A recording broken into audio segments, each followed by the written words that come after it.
Deleted Peppa Pig episode, Peppa Pig and the Night Vampire, which was never showed on TV.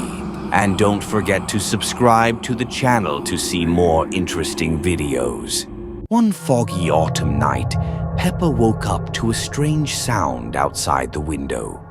It wasn't just the wind. She heard a quiet whisper, as if someone was calling her name. Pe-ipa, Pe-ipa. Peppa got out of bed and walked to the window. At the edge of the garden stood a tall shadow with long arms and glowing eyes. The eyes were red. It was the night vampire, an ancient legend Grandma had once told her about.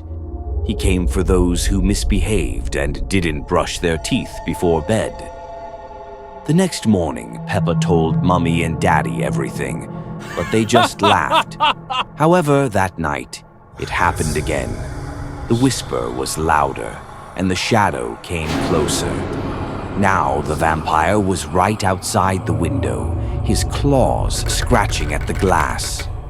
Peppa hid under her blanket and heard a creak. The door opened on its own. From the darkness, George stepped into the room, but his eyes were red too. "Welcome to the club, sister," he whispered. "Now you'll become one of us." The next morning, the family looked as usual. They smiled, they drank tea, but their eyes were slightly red, and for breakfast, they weren't eating porridge.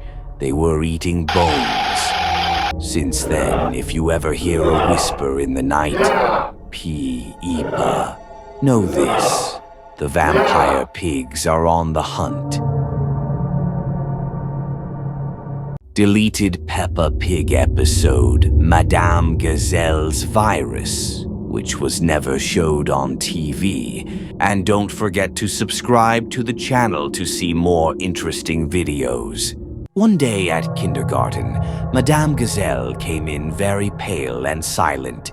She didn't smile, didn't sing, didn't tell stories.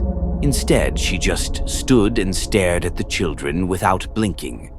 "Madame Gazelle, are you okay?" Peppa asked. The teacher didn't respond.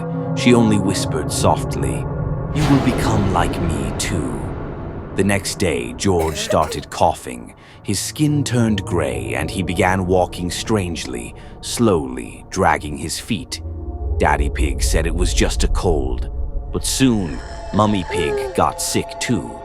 Then Susie, then Daddy. The eyes of the infected turned cloudy. They stopped talking. They only whispered, "The virus is inside. It's hungry." Peppa hid under the bed and kept a diary. On the last day, her entries looked like this. "Mummy bit Daddy. George is knocking at the door. I don't want to open it."